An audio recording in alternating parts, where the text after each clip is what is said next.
Bem-vindo ao podcast Estrangeiros e Peregrinos. A mensagem de hoje será apresentada por Dennis Allen.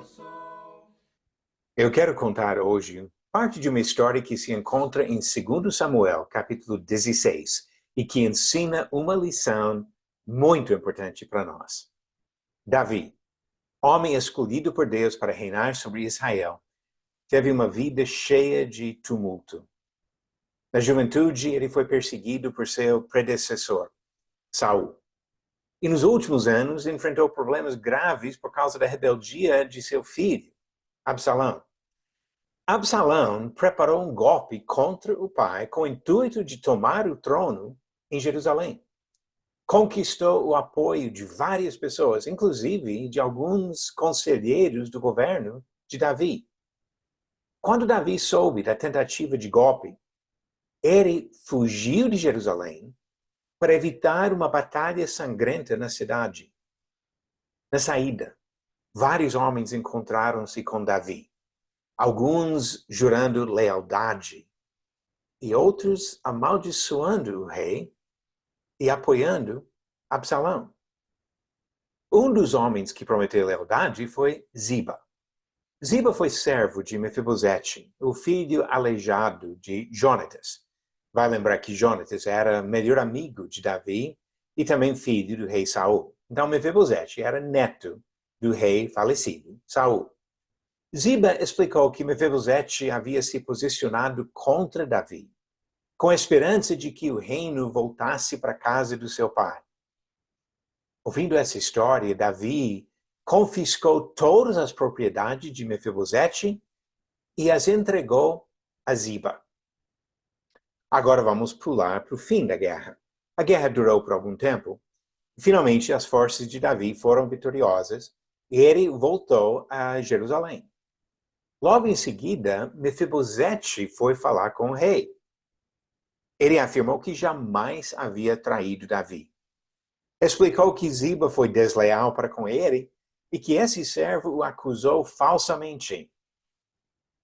Ouvindo o lado de Mefibosete, Davi mandou que dividisse as propriedades que o rei havia dado para Ziba, devolvendo a metade para Mefibosete. 3.000 anos depois, nós ainda não sabemos quem foi o traidor. Davi aceitou uma acusação feita por Ziba sem outras testemunhas. E quando Mefibosete contrariou a história e acusou o próprio Ziba, a reação de Davi sugere sua incapacidade de julgar o caso. Quem falou a verdade? Quem foi o traidor? Mefibosete traiu Davi ou Ziba traiu Mefibosete?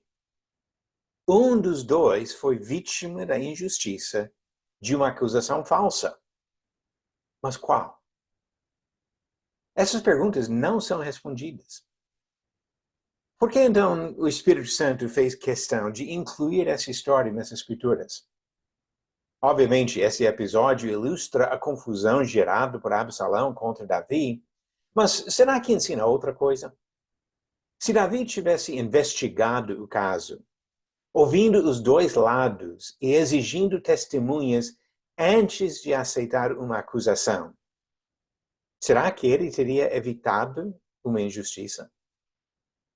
A lei que o guiava exigia esse procedimento de examinar testemunhas e ouvir 2 ou mais testemunhas. Deuteronômio, capítulo 19, do versículo 15 ao 21, trata disso.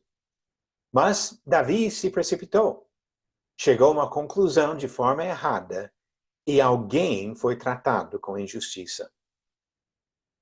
Quando qualquer pessoa ignora os princípios e procedimentos ensinados por Deus, corre o risco de agir injustamente e causar danos aos inocentes. Por isso, nós devemos ter humildade de reconhecer nossas próprias limitações e nunca agir para condenar ninguém sem seguir cuidadosamente todos os princípios ensinados pelo Senhor. Julgar de outra forma é demonstrar nossa própria arrogância e causar prejuízos a pessoas inocentes. Obrigado por nos acompanhar nessa jornada pelas Escrituras. Volte amanhã para ouvir mais uma mensagem do podcast Estrangeiros e Peregrinos.